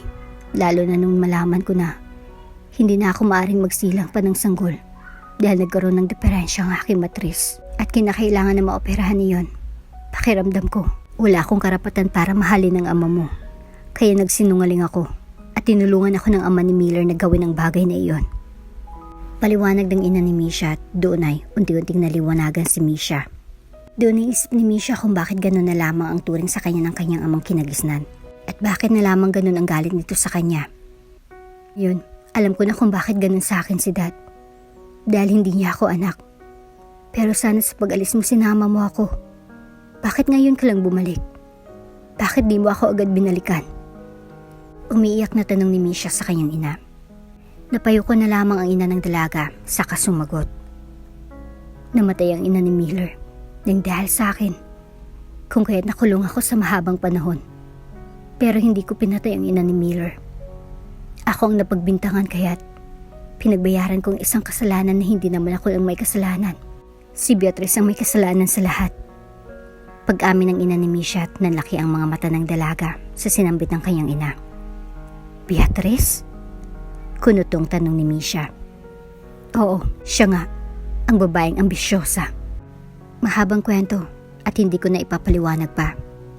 Sana nga lang ngayon ay natauhan ng dad mo dahil sa mga oras na ito ay kausap na ng daddy ni Miller ang pulisya at anong mga oras ay huhulihin ng mag-iinang tunay na nagnakaw sa kayamanan ng ama ni Miller. Wika ng ina ng dalaga at hindi makapaniwala si Misha sa lahat ng kanyang natuklasan. Pakiramdam niya ay tila ba nagulo ang kanyang isipan sa dami ng isiniwalat ng kanyang ina. Kung hindi si Dad ang ama ko, sino ang tunay kong ama? Takang tanong ni Misha. Napabuntong hininga naman ang ina ng dalaga sa kanagturan.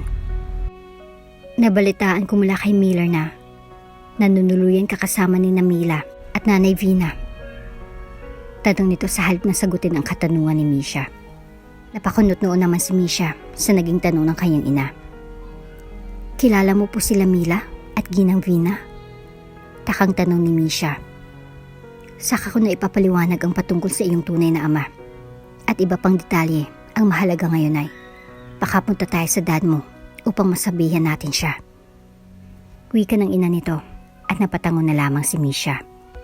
Mahabang panahon na din ang hindi niya nakikita ang ama at wala din siyang balita patungkol dito. Kung kaya tila ba nakaramdam ng takot si Misha dahil sa mga nangyari noon sa tahanan nila. Kamusta na kaya si Dad? May balita po ba kayo sa kanya? Tanong ni Misha sa kanyang ina. Wala akong balita sa kanya at ganoon din sila Miller dahil matagal na din nasimula ng putulin ng ama ni Miller ang ugnayan nila kay dad mo. Wika nito at natahimik naman si Misha. Pakiramdam niya ay tila ba natatakot siya na para bang naawa siya sa kanyang ama dahil buong buhay nito ay niloko siya ng taong pinili niya. Ganun po ba? Ma'am, mahal mo po ba si Dad? Kung sakaling matauhan si Dad, may pag-asa pa kayang mabuo ang pamilyang nasira ng dahil sa isang maling akala? Opo, natatakot ako kay Dad. Pero di ko din maiwasan na isipin at pangarapin na may pag-asa pa na mabuo ang ating pamilya kahit na parang malabo na. Wika ni Misha at natahimik naman ang kanyang ina. Hindi ko din alam, Misha. Kung ako, gusto ko pa. At ganun ka din. Pero kung ang dad mo, ayaw na. Malabo ng lahat. Wika ng ina ng dalaga at natahimik naman si Misha. Bigla tuloy pumasok sa kanyang isipan si Miller at para bang nakaramdam si Misha sa kanyang puso. Ang pagnanais na buuin ng kanilang pamilya. Ngunit sa ngayon ay isinantabi na muna iyon ni Misha at nagtuon sa sitwasyon ng kanyang ina at ama lalo na ngayon na tila ba magulo ang lahat. Matapos ang muling pagkikita ng mag-ina ay kaagad na nagtungo sila Misha kasama si Miller at iba pang mga tauhan nito sa tahanan ng ama ni Misha. Ngunit pagdating sa mansyon ay wala nang kabuhay-buhay ang lugar na iyon. Anong nangyari dito sa mansyon? Parang pinabayaan na ng panahon. Tura ni Misha at sabay nang tungo ang mga ito papasok sa tila ba abandonadong mansyon. Ang dating luntian na kabiligiran ay nawala na. Ang mga bulaklak na kay gaganda sa paningin ay lanta na. Ang mansyon noon na kay ganda pagmasdan ngayon ay binalot na ng mga baging at damo na talagang mahahalata na pinabayaan na ito. Dito ka muna, Misha. Baka patibong lang ang lahat. Wika ni Miller at hinawakan ang kamay ni Misha. Biglang bumilis ang tibok ng puso ni Misha nang hawakan siya ng binata sa kamay na dati-rati ay hindi naman niya nararamdaman. Negative, boss. Walang katao-tao sa loob. Pero may isang kwarto na bukas ang ilaw. Wika ng isa sa mga tauhan ni Miller at kapwa nagkatinginan ng mga ito. Baka si Dad ang nasa loob nun. Wika ni Misha at kagad itong kumaripas takbo papasok sa loob ng mansyon dahil sa pag-aalala. Misha, dapa! Sigaw ni Miller at kagad na tumakbo ang binata upang humarang sa dalaga. At ito nang tinamaan sa likod. Shoot them! Sigaw ni Miller bago pa man ito tuluyang bumagsak sa kandungan ng Misha. Napuno ang paligid ng putok ng baril at bumuhos ang luha sa mga mata ni Misha nang makita si Miller na puno ng dugo. Si Miller at ang anak kong si Misha ay cover niyo! Sigaw ng ina ni Misha at nakipagpalitan din ito ng putukan ng baril. Kagad na kinaver ng mga tauhan sila Misha at dinala sa kotse ang dalawa. Muna na po kayo, Miss Misha. Dalhin niyo si boss sa ospital. Kami nang bahala dito. Wika ng lalaki at tumango naman ang driver. Patuloy lang pagtangis ni Misha habang hawak-hawak ang kamay ni Miller. Please, Miller. Lumaban ka. Huwag mo naman kami iwanan ng anak natin. Please, Miller. Nakikiusap ako. Umiiyak na wika ni Misha at hawak-hawak nito ang kamay ng binata. Oo. Lalaban ako, Misha. Gusto ko lang sabihin na mahal kita. Kayo ng anak natin. At sa kahit na maikling panahon na nakasama ko kayo, ay naging masaya ako. Patawad sa lahat ng mga nagawa ko noon sa'yo. Sana noon pa lang ay nakita ko na ang halaga mo. Para hindi na ako nagsayang pa ng oras. Sa halip na sinaktan kita noon. Sana ginugol ko na lamang para mas lalo pa kitang makilala. Wika ni Miller. At uutal-utal na ang salita nito. Ayos lang yun. Hindi na mahalagang nangyari sa nakaraan. Ang mahalaga, lumaban ka. Tutuparin mo pa nga ang pangako mo, diba? Babawi ka pa sa amin. Please, lumaban ka. Siguro noon oo. Ayoko talaga sa'yo. Dahil akala ko, sasaktan mo lang ulit ako. Pero napatunayan mo ng sarili mo sa akin. At Miller, mahal na kita. Please, lumaban ka. Kasi mamahalin pa kita. Umiiyak na wika ni Misha at doon ay nguminti si Miller at hinalikan ni Misha ang labi ng binata. Sakto naman ang dating nila sa ospital at doon na nawala ng malay ang binata. Kagad na nagsikilos ang mga doktor at nurse upang asikasuhin si Miller. Miss, dito ka lang po sa labas. Bawal ka po sa loob ng operating room. Wika ng nurse kay Misha at natahimik naman si Misha. Napopo na lamang ito sa isang upuan. Ilang sandali pa lang ay nakatanggap ng tawag si Misha mula sa kanyang ina. Anak, ang dad mo wala na. Umiiyak na wika ng ina ni Misha at doon ay nabagsak ni Misha ang kanyang telepono. Hindi sukat akalain ng dalaga na gano'n ang magiging kahinatnan ng lahat. Hindi niya malang nasilayan ng kanyang ama sa huling pagkakataon. At nahagganan malamang kahit na pag-usap ay hindi nagawa ng dalaga. Tuloy na tuloy nang bumuhos ang luha sa mga mata ni Misha. At nangangatog ito sa sakit ng kanyang nararamdaman. Lord, please, huwag mo naman kunin sa akin pati si Miller dahil hindi ko makakaya pa. Nakatulala lang wika ni Misha at napayo ko na lamang dahil sa mga nangyayari. Ilang sandali lang ay bigla na lamang may nagsalita sa harapan ni Misha. Alang-alang sa pag-ibig. Handa akong harapin anumang kailangan para mapangiti ka sa lahat ng pagkakataon. Kahit ba si kamatayan ay kakalabanin ko makasama lamang kita. Wika ng isang pamilyar na boses at laking gulat ni Misha na makita niyang binatang si Miller sa kanyang harapan. Miller, Diyos ko, akala ko na paano ka na. Thank you, Lord. Wika ni Misha at kaagad na niyakap si Miller. Mababakas ang saya sa mga labi ng dalaga, ngunit kita sa mga mata nito ang kalungkutan. Buhay ako, Misha. Binuhay ako ng pag-ibig mo. Ikaw ang aking motibasyon. Kung wala ka, hindi ko maisip kung paano magiging buhay ko. Hindi ko kailanman malalaman ang gayong pag-ibig. Gayong kapayapaan. Gaya mo. Ikaw ang aking tahanan. Nang dahil sa'yo, nagawa kong takasan ng kamatayan. Dahil mamahalin mo pa ako. Mamahalin pa kita. At babawi pa ako sa inyo gaya ng aking pangako. Nakangiting wika ni Miller at niyakap si Misha. Akala ko iiwanan mo na kami. Akala ko sasama ka na sa paraiso. Masaya ako dahil buhay ka. Magilo na wika ni Misha at siniil ito ng halik ang binata sa labi. Kahit nakatingin pa ang mga nurse at doktor sa kanila. Bakit naman ako pupunta sa paraiso? Kung mas kapansin-pansin ka kaysa sa lunti ang tanawin sa bundok. Ikaw ang aking ginawang tugmang langit. Hinding-hindi ako maghahangad ng iba. Ang pag-ibig mo ang nagpapakinang sa mundo ko. It makes the sunrise. My love will be yours. Ikaw ang aking hiyas, na aking sinasamba, na may lubos na pagsinta. Dumating ka sa buhay ko nang hindi ko inaasahan. Ikaw ang pinakamahalagang tao sa buhay ko. Kayo ng anak natin. Kaya bakit ako uuwi sa paraiso? Kung ikaw ang aking tahanan. Matamis na wika ni Miller at napangiti naman si Misha.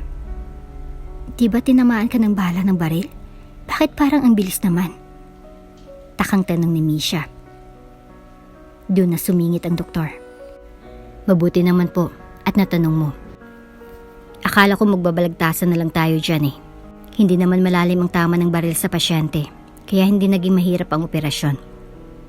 Madami ang nawala sa kanyang dugo ngunit dahil mabilis lamang makahanap ng dugo na katulad sa kanya, ay hindi na yung naging malaking problema. As of now, kailangan lang ng pasyente ng kapahingahan upang makarecover ang kanyang sugat. Paliwanag ng doktor at nakampante naman si Misha. Sabi ko naman sa inyo kanina, Dok, ang mga naganap na ito ay isang pang-akit sa oras na nagkita kami ni kamatayan, ngunit dahil sa pag-ibig ni Misha, ako ay nanatili sa kanyang tabi, tulad ng aking sinabi. Hindi ko akalain ng isang tulad mo, Misha, makakapagpaganda ng mundo ko. Wika ni Miller at tumawa pa. Saan mo ba nakuha ang mga iyan? Naalog bang utak mo? O baka naman naapektuhan ang pag-iisip mo? Dok, chinek niyo po ba ang bawat parte ng katawan nitong lalaking to? Tura ni Misha at natawa na lang ang doktor. Sus, kinilig ka naman. Basta wala nang bawian ha. Wika ni Miller at tila ba umakto ito? Na tila ba isang bata? Ang alin? Takang tanong ni Misha. Nakalimot lang? Natatawang wika ni Miller at natawa naman si Misha. Oo na, wala nang bawian. Wika ni Misha at doon ay naghalikan ng dalawa. Kahit pa napakaraming taong nakatingin sa kanila. Matapos ang panandali ang saya ay nakaramdam ng lungkot si Misha nang malala nito na pumanaw na ang kanyang ama. Pagdating sa silid ni Miller ay dumating ang ina ni Misha na halatang kagagaling lamang sa matinding pag-iyak. Misha, mabuti naman at ayos kayo. Wika ng ina ng dalaga at ngumiti ito kay Miller. Totoo po ba na wala na si Dad? Tanong ni Misha at nanalangin ito sa kanyang isipan na baka nagkamali lamang siya ng pagdinig, ngunit tumango ang kanyang ina. Wala na nga ang dad mo. Ako dapat iyon eh. Ako dapat ang tatamaan sa puso. Pero sinalag niya. Kasalanan nitong lahat ni Beatrice. Wika ng ina ni Misha at doon na bumuhos ang luha sa mga mata nito. Maging si Misha ay lubos na nalungkot sa mga nangyari. At ilang sandali ay tumunog ang cellphone ni Misha. Mila? Tanong ni Misha. Ate Misha, nasan ka na ba? Iyak nang iyak si Baby Maxwell. Wika ni Mila mula sa kabilang linya. Nasa ospital ako, Mila. Isasend ko ang address. Dito ko na lang ipapaliwanag ang lahat. Tura ni Misha at kaagad naman na ibinaba ni Mila ang tawag. Matapos matanggap ang text ay kaagad na nagtungo ang maglola sa ospital at nagulantang si Ginang Vina nang makita ang ina ni Misha. Maya? Ikaw na ba iyan? Nasaan ang apo ko? Biglang wika ni Ginang Vina at nagtaka naman si Misha. Magkakilala kayo, ma'am? Takang tanong ni Misha at doon napatingin ang matanda kay Misha. Doon na ipinaliwanag ng ina ni Misha ang lahat. Ang anak ni Ginang Vina ang tunay na ama ni Misha. Ngunit naghiwalay ang dalawa nung 3 taong gulang pa lamang si Misha dahil nabuntis ng ama ni Misha si Beatrice, ang ina ni Mila. Magkapatid tayo?